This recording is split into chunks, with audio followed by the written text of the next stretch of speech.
የደሴ ደም ባንክ አገልግሎት በቁጥር እጅግ በጣም ከፍተኛ የሆኑ በደሴና አካባቢዋ በደቡብ ወሎ ዞን ደሴ ከተማና የተለያዩ አጎራባሽ አካባቢዎች ላይ ለሚገኙ የመንግስትም ሆነ የግል ጤና ተቋማት ደምን በነፃ ለማቅረብ ህሙማን በደም እጦት ህይወታቸውን እንዳያጡ ለስቃይና ለህመም እንዳይዳረጉ በማድረግ ከፍተኛ ስራዎችን እየሰራ ይገኛል።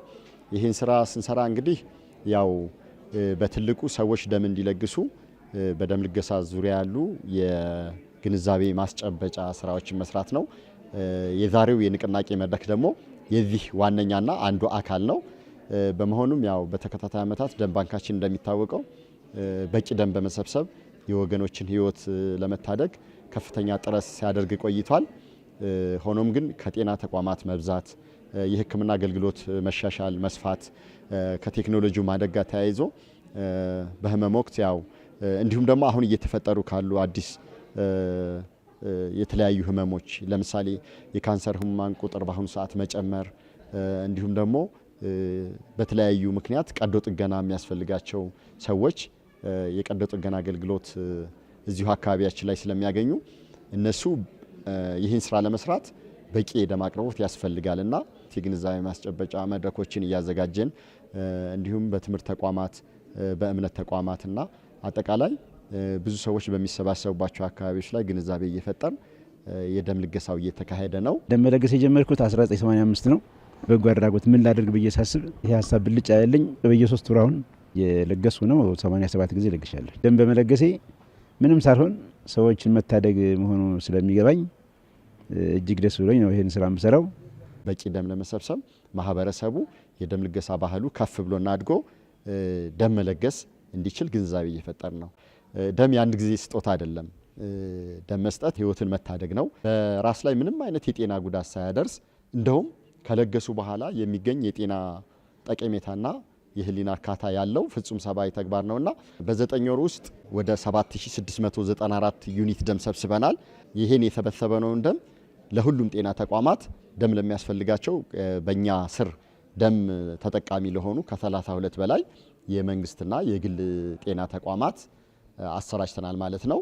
የደም እጥረት ለመቅረፍ ደግሞ ከክፍለ ከተማዎች ጋር እና ማህበረሰቡ ጋር በቂ ግንዛቤ ማስጨበጫ በመፍጠር የክረምት በጎ ፈቃድ ስራ አንዱ የደም ልገሳ እንዲሆንና በክረምት ይፈጠር የሚችልን የደም እጥረት በተለይ በወሊድ ወቅት እናቶች ደም ፈሷቸው ህይወታቸውን እንዳያጡ በሚደረገው ርብርብ ላይ ሁሉም ማህበረሰብ ለዚህ ፍጹም ሰብአዊ ተግባር የበኩሉን አስተዋጽኦ እንዲያደርግ የዛሬው የንቅናቄ መድረክ አንዱ አካል አድርገን እየሰራን ነው። የደም ባንክና የሆስፒታሎች ግንኙነት ያው ቁርኝቱ ለየት ያለ ነው። ደቡብ ወሎም በ11 ሆስፒታሎች ቢኖሩም በጣም በርካታ ህዝብ የሚመጣበት ሆስፒታል ነው። በተለይ ኦፕሬሽን ለሚያስፈልጋቸው እና እናቶችና ህጻናት ደም መፍሰስ ያጠቃል። ህጻኑ ሲወለድ ደም ማነስ ይመጣል። በጣም በርካቶች ናቸው። ያንን ለማታገድ የደም ባንክና የሆስፒታል ቁርኝት አንድ ነው ማለት ይቻላል። አንድ አይነት ነው። ተለያይተንም መኖር አንችልም። ትንሽ ደም ካጣን ደሴ ሆስፒታል ላይ ከዚህ በኋላ ወደ አዲስ አበባ ነው ሪፈር የሚባለው። ስለዚህ ደም ልገሳ ላይ በጣም ተጠናክረን ሰርተን ቢያንስ በዚች በደም ምክንያት ብቻ ሪፈር ማለት እንደሌለብን አውቀን ከደም ባንኩ ጋር ተጋግዘንም እንሰራለን። ያሉት ግብአቶችንንም በአግባቡ እየተጠቀምን ያለንበት ሰዓት ላይ ነው። አማራ ክልል የደም አቅርቦት እና የህክምና አገልግሎትን በተሳለጠ መንገድ ለመስራት በየአመቱ እቅዶችን ይዘን የማህበረሰብ ንቅናቄ እየሰራን ብዙ ስራዎችን እያከናወንን ያለ ነው። አሁን በዛ አመት እንኳን ከ9 ወር እቅዳችን አኳያ ወደ 80% ፈጽመናል። ግን ደግሞ ወደ ኋላ መለስ ብለን ስንመለከተው በተለይ ያምነው አፈጻጸማችን ያቀኑን 50% መፈጸማችን እውነት ለመናገር ብዙ ማህበረሰብን ተደራሽ አድርገናል ማለት አይቻልም። እንግዲህ ለዚህ በርከት ያሉ ምክንያቶች ይኖሩታል ማለት ነው።